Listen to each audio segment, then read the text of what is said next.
Hello and Assalamu alaikum.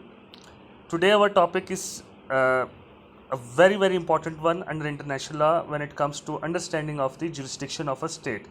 State jurisdiction and state sovereignty, they go side by side, but we have studied state sovereignty, so let us do this another concept which is very important concept. So let us start. The capacity of a state under international law to prescribe and enforce the rules of law, and a state court has the right to make a legally binding decision that affects the parties involved in the case. These are the two different areas of definition when that I specifically chose to make you understand about state jurisdiction. इसका मतलब ये है कि ना सिर्फ एक state की वो कैपेसिटी के लॉ को यानी रूल्स को बनाना, बल्कि उनको इन्फोर्स भी करना, और फिर उसके बाद जो तीसरा टेस्ट है जुरिस्डिक्शन का वो ये है कि उस जगह पे जो स्टेट की कोर्ट्स हैं वो भी अपनी जुरिस्डिक्शन को एम्प्लॉय कर सकें. यानी कि हमने तीन बातें की हैं, लेजिस्लेटिव बात भी कर दी, एग्जेक्टिव बात भी कर दी और जुडिशियल बात भी कर दी. अब इसी स्लाइड के बॉटम पे मैंने ये इन तीनों की अलग-अलग हेडिंग भी दी हुई है कि लेजिस्लेटिव जुरिस्डिक्शन का मतलब ये है कि state has power to make laws. Executive का मतलब ये है कि those laws which are prescribed, state has power to enforce those laws.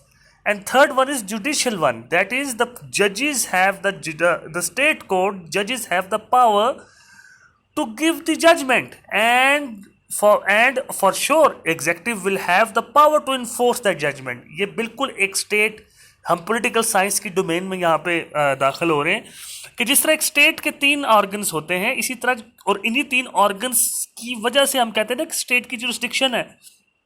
Y? क्योंकि स्टेट की जो सॉवरेनिटी है वो भी इन तीनों चीज़ों से ज़ाहिर हो रही है. तो state is sovereign, sovereignty is the vital and central part of jurisdiction. If a state is sovereign only then it will be able to exercise jurisdiction. तो ये आप समझ लें कि these two concepts go side by side. Sovereignty को हमने पढ़ लिया, जुरिस्डिक्शन के भी हमने ये तीन किस्में पढ़ ली हैं, एक है लेजिस्लेटिव, एक है एग्जेक्टिव और उसके बाद है जुडिशियल. ये तीन टाइप्स हैं.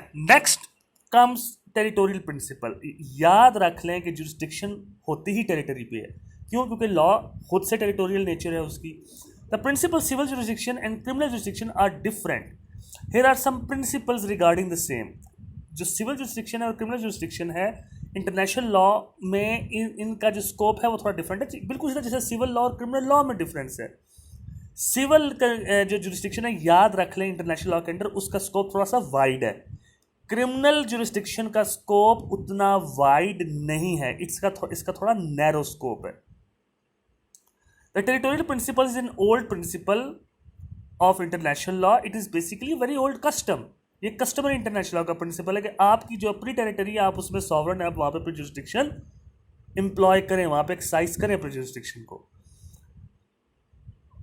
बट एक चीज जो मैं आपको बता दूं कि टेरिटोरियल प्रिंसिपल से निकल के हम कुछ एक्स्ट्रा टेरिटोरियलिटी में भी जाते हैं. चलें खैर हम उसको भी देखते हैं आगे कि किस तरीके से हम एक्स्ट्रा टेरिटोरियलिटी में हम जा रहे हैं कि सिर्फ अपनी जुरिस्डिक्शन, अपनी एयर स्पेस, अपनी लैंड, अपने पब्लिक वेसल्स, अपने पब्लिक एयरक्राफ्ट्स, अपनी एम्बेसीज, अपनी कॉन्सुलेट्स, इनके अलावा भी आप जो हैं वो अपनी पर्सनल तौर पे आप अपनी जुरिस्डिक्शन को भी एम्प्लॉय करना चाहते हैं और आप करते हैं. हम उसको देखेंगे आगे कैसे होता है.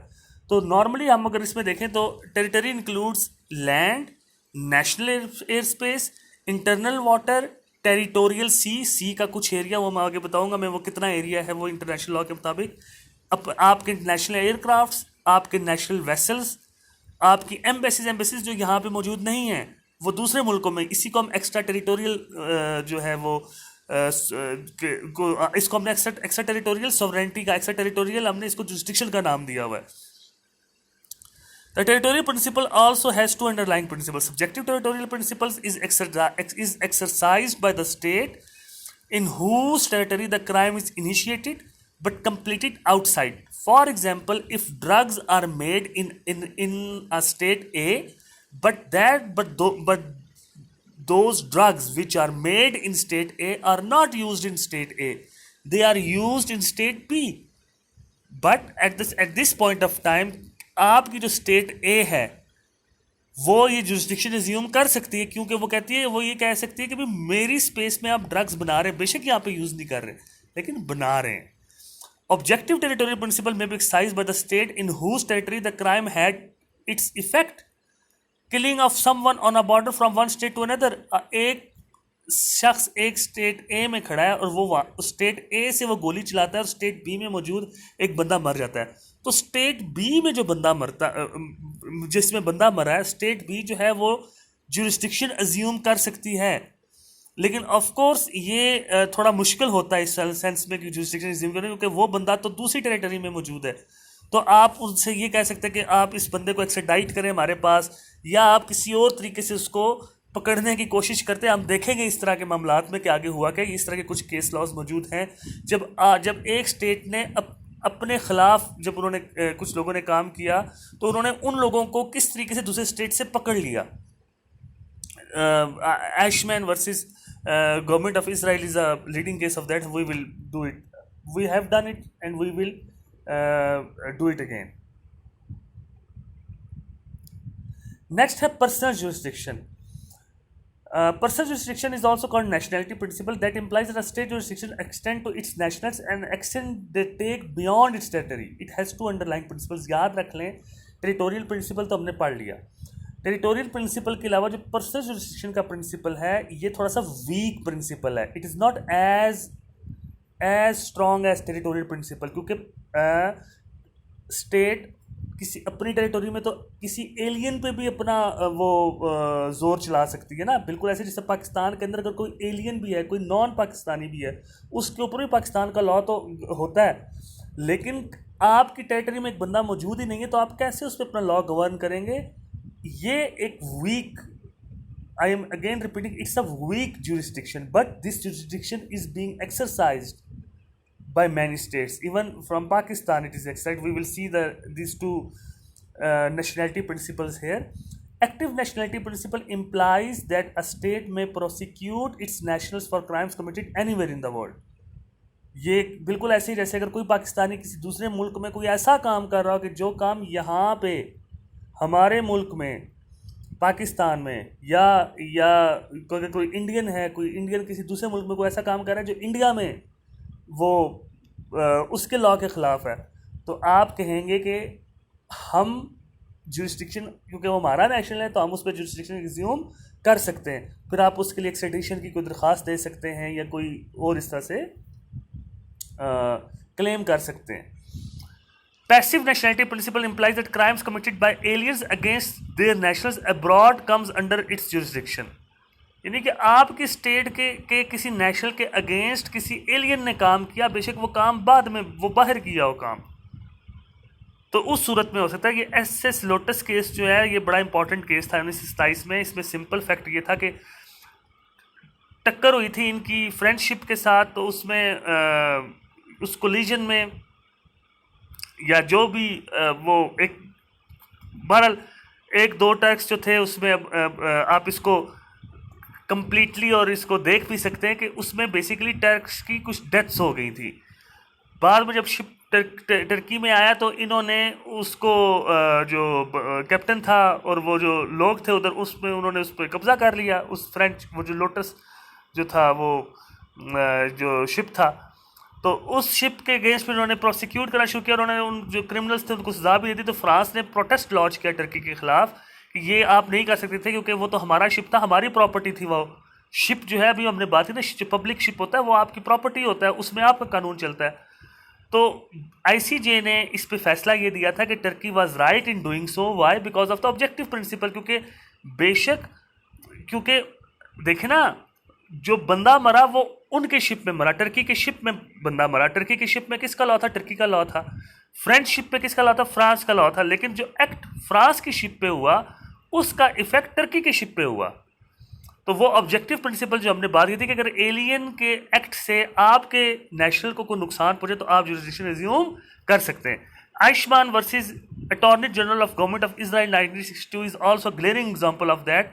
कि उसमें आयुष्मान वो बंदा था जिसने बहुत से यहूदियों को सेकेंड वर्ल्ड वॉर में जलाया था उसने.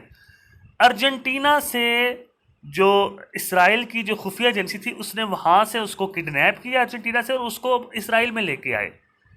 तो आप देखें कि उन्होंने जुरिस्डिक्शन किस हिसाब में की, पैसिव नेशनलिटी प्रिंसिपल के तहत उन्होंने जुरिस्डिक्शन बनाया। हालांकि उस वक्त तक तो इसराइल मार्ज वजूद में भी नहीं आया हुआ था, ठीक है, लेकिन उन्होंने फिर एक्सरसाइज की जुरिस्डिक्शन, आइशमैन को उठाया, वहाँ से अपने मुल्क में लेके आए, उसको उसके खिलाफ मुकदमा चला और सुप्रीम कोर्ट ने फैसला दिया कि पर्सनल जुरिस्डिक्शन एक्सरसाइज की गई है इसमें, ठीक है, पैसिव नेशनलिटी प्रिंसिपल एक्सरसाइज हुआ है यहाँ पे।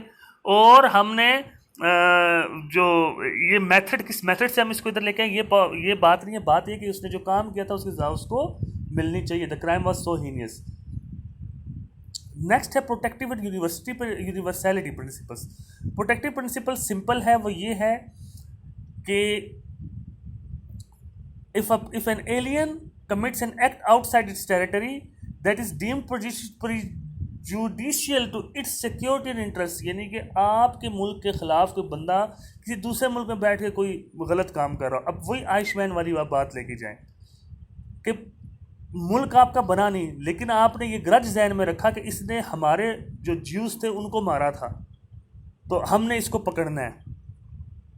तो इसी तरह के प्रिंसिपल पे रह के मुख्तलिफ ममालिक ने दूसरे ममालिक पे अटैक भी किए हैं, जिस तरह ह्यूमैनिटेरियन ग्राउंड्स बना के रशिया ने जो चचनिया पे हमले किए थे, रशिया ने जो जॉर्जिया पे हमला किया, रशिया ने जो यूक्रेन पे हमला किया, यूएस जो अफ़गानिस्तान में आया। तो ये चीज़ें वो है ना कि जब आपने देखा कि भाई कि हमारे मुल्क के ख़िलाफ़ किसी दूसरे मुल्क में बैठ के साजिश हो रही है, तो हम अपना, हालांकि दीज एक्ट्स और unilateral acts not been granted by United Nations. अब ये इंटरवेंशन के टॉपिक में ये चीज़ को हमने बड़ा तफसीली डिस्कस किया है कि this is not a valid ground any more. Universality principle वो प्रिंसिपल है कि जिस प्रिंसिपल के ज़रिए हमने कुछ ऐसे जो जुराइम हैं उनको उनके ऊपर ये कह दिया कि जिस किसी स्टेट के जुरिस्डिक्शन में कोई इस तरह के लोग आए तो आप उनको गिरफ्तार कर लें। इसको हम आगे ज़रा गौर से देखेंगे यूनिवर्सैलिटी प्रिंसिपल को। Okay, immunity from jurisdiction. सबसे पहले तो जी सॉवरन इम्यूनिटी। सॉवरन इम्यूनिटी ये है कि भी सॉवरन, अगर कोई किसी मुल्क के सॉवरन है उसके खिलाफ आप कोई केस नहीं कर सकते, और ये एक सिंपल एस्पेक्ट है। लेकिन सॉवरन के जो कमर्शियल ट्रांजैक्शंस हैं उनके ऊपर ये चीज़ अप्लाई नहीं होती। ये केस भी मैंने थाई यूरोपा जो केस है सर्विसेज लिमिटेड का वर्सेस गवर्नमेंट ऑफ पाकिस्तान 1975 में, इसमें यही बात डिस्कस हुई थी कि अगर कोई सॉवरन कमर्शियल ट्रांजैक्शन में इन्वॉल्व है, याद रखें, if a sovereign is involve in commercial transactions then there is no immunity. In the same way, when it goes to the state-owned commercial ships, ये जो केस है चुंग ची च्वेंग का, इसमें भी ऐसे ही हुआ था कि एक चाइनीज शिप के अंदर एक चाइनीज ने एक गैर मुल्की को कत्ल कर दिया था। तो उस वक्त हेल्ड ये हुआ था कि बेशक चाइनीज शिप है, इसके ऊपर चाइना की जुरिस्डिक्शन होगी, लेकिन नो, आपने उसके अंदर ऊपर जो क्राइम किया गया है, इस क्राइम से ये कोई इम्यूनिटी हासिल नहीं है कि हम इसको टेकअप ना करें। तो ब्रिटेन ने इस मामले को टेकअप किया था, उन्होंने सज़ा दी थी उस बंदे को, उस चीनी को उन्होंने सज़ा, उस चाइनीज़ को उन्होंने सज़ा दी थी, हालांकि वो चाइनीज़ शिप में था। तो यहाँ से आप अंदाज़ा लगाएं कि ये कोई इम्यूनिटी हासिल नहीं है, ये कोई उन्होंने ये इम्यूनिटी क्लेम की थी कि this is a Chinese ship, you are basically disgracing our sovereign, आप हमारे सॉवरेनिटी को आप डिसग्रेस कर रहे हैं। तो इंग्लैंड ने कहा था हम कोई सॉवरेनिटी को डिसग्रेस नहीं कर रहे, the crime has been committed, और वो क्राइम जहाँ पे भी हुआ, हालांकि वो क्राइम उस वक्त इंग्लैंड की हदूद में भी नहीं हुआ था, लेकिन that crime has been committed, murder was is a heinous crime. So इससे आप अंदाज़ा लगाएं कि ये कोई इम्यूनिटी, सॉवरन को इम्यूनिटी इस सेंस में हासिल नहीं है, इस तरह से कोई इम्यूनिटी क्लेम नहीं हो सकती। डिप्लोमेटिक एंड कॉन्सुलर इम्यूनिटी, एक 1961 का वियना कन्वेंशन डिप्लोमेटिक रिलेशंस और 1963 का वियना कन्वेंशन और कॉन्सुलर रिलेशंस है। कॉन्सुलर्स को उतनी इम्यूनिटी नहीं होती जितनी एम्बेसडर्स को होती है, लेकिन बहरहाल सिविल और क्रिमिनल दोनों इम्यूनिटीज इनको हासिल हैं। ये इन ज्यूरिस्डिक्शन इस पर एक्सरसाइज नहीं होती। इसको हम आगे एक और क्वेश्चन में हम इसको बाकायदा गौर से इसको स्टडी करेंगे, डिप्लोमेटिक एंड कॉन्सुलर इम्यूनिटी को। फिर immunities of international organisation, UN हो गया, WHO हो गया, अगर इनके कोई लोग यहाँ पे आते हैं, किसी भी मुल्क में आते हैं, तो वो इम्यून हैं हर तरह की ज्यूरिस्डिक्शन से, उनको प्रिविलेजेस हासिल है। ये 1946 का जिनेवा जनरल कन्वेंशंस थे on privileges and immunities of United Nations. Foreign invoice, किसी स्पेसिफिक काम के लिए कोई इन्वॉइस आते हैं, और अगर वो इनवॉइस स्पेशली यूएन का कोई प्रोग्राम अटेंड करने के लिए आते हैं तो उनको इम्यूनिटी पूरी तरीके से हासिल है। 1975 का Vienna convention on representatives of states in the relations with international organisation of universal character है, यानी कि यूएन को अटेंड करने के लिए फ़र्ज कहीं न्यूयॉर्क जाते हैं, जनरल असेंबली का इजलास अटेंड करने के लिए जो यहाँ से लोग जाते हैं तो उनको इम्यूनिटी हासिल है। फॉरेन एनवॉयस जब पाकिस्तान में आते हैं या किसी और मुल्क में आते हैं किसी स्पेशल काम के लिए तो उनको कोई फॉरेन मिनिस्टर है, कोई और है, इनवॉय का कोई भी हिस्सा है, स्पेशल किसी टास्क के लिए आते हैं उनको भी इम्यूनिटी हासिल है। इसी तरह फॉरेन आर्मी को कहते हैं ना, आर्मी के कोर्स के लिए बाहर गया है जी, इंग्लैंड गया है, अमेरिका गया है जी, वो आउटर जो एलियन कंट्री में गया है तो उनको भी इम्यूनिटी हासिल होती है।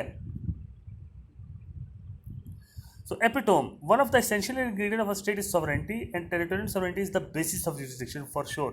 मैक्स ह्यूबर ने आइलैंड ऑफ पाल्मास, इस केस को हमने पहले भी देखा हुआ है, इस केस को आप दोबारा देख लें। इसमें मैक्स ह्यूबर ने एक बड़ी स्प्लेंडेड डेफिनेशन पेश की है सॉवरेंटी की। Sovereignty and jurisdiction go side by side, याद रख लेना, जो हमने पहले बात की है। This includes air space, sea area up to 200 nautical miles, यानी कि एक अगर कोई कोस्टल स्टेट है तो वो 200 नॉटिकल माइल्स तक अपनी जुरिस्डिक्शन एक्सरसाइज कर सकती है। लॉ ऑफ सी में हम इस चीज़ को बाकायदा दोबारा सही तरीके से स्टडी करेंगे, और एयर स्पेस को भी हम अभी आगे हाईजैकिंग के केस में हम देखेंगे। Most of the countries only assume criminal jurisdiction in their own territory like UK and USA, but some countries like Germany and France on the basis of security and economic reasons may assume jurisdiction even outside of their territory.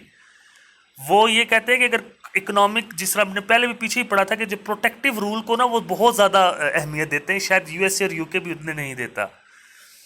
The countries like Italy and Turkey believe that crime should be eradicated and criminals must be punished wherever they are.